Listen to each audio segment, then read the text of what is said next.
പുതുതായി വിദ്യാലയത്തിൽ ചേർത്ത കുട്ടികളെ എങ്ങനെ യുഡൈസിൽ ചേർക്കാം എന്നുള്ളതാണ് ഈ വീഡിയോയിൽ പരിചയപ്പെടുത്തുന്നത്. യുഡൈസ് പോർട്ടലിൽ നിന്നും സ്റ്റുഡൻറ് മൊഡ്യൂൾ സെലക്ട് ചെയ്യുക. സ്കൂളിൽ ലോഗിൻ ചെയ്ത ശേഷം 2024-25 വർഷം സെലക്ട് ചെയ്യുക.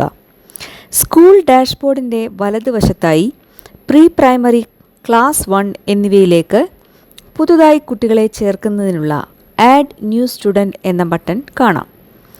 ആഡ് ന്യൂ സ്റ്റുഡൻറ് എന്ന ബട്ടണിൽ ക്ലിക്ക് ചെയ്യുക. ലഭ്യമാവുന്ന സ്ക്രീനിൽ കുട്ടിയുടെ പേര്, ജെൻഡർ, ജനനത്തീയതി, രക്ഷിതാക്കളുടെ വിവരങ്ങൾ, ആധാർ നമ്പർ ഉൾപ്പെടെയുള്ള പ്രാഥമിക വിവരങ്ങൾ ടൈപ്പ് ചെയ്ത് താഴെ കാണുന്ന സേവ് ബട്ടൺ ക്ലിക്ക് ചെയ്താൽ ആ കുട്ടിയുടെ വിവരങ്ങൾ സേവ് ആവുന്നതും മറ്റൊരു കുട്ടിയെ ചേർക്കുന്നതിന് പുതിയ വിൻഡോ ലഭ്യമാവുന്നതുമാണ്. പ്രീ പ്രൈമറി, 1ാം ക്ലാസ് എന്നിവയിലെ എല്ലാ കുട്ടികളെയും ചേർത്ത് കഴിഞ്ഞാൽ ആഡ് ന്യൂ സ്റ്റുഡൻറ് ബട്ടനോട് ചേർന്നുള്ള വ്യൂ അല്ലെങ്കിൽ മാനേജ് എന്ന ബട്ടണിൽ ക്ലിക്ക് ചെയ്ത് ക്ലാസും ഡിവിഷനും സെലക്ട് ചെയ്താൽ പുതുതായി ചേർത്ത കുട്ടികളുടെ വിവരങ്ങൾ ലഭ്യമാവുന്നതാണ്.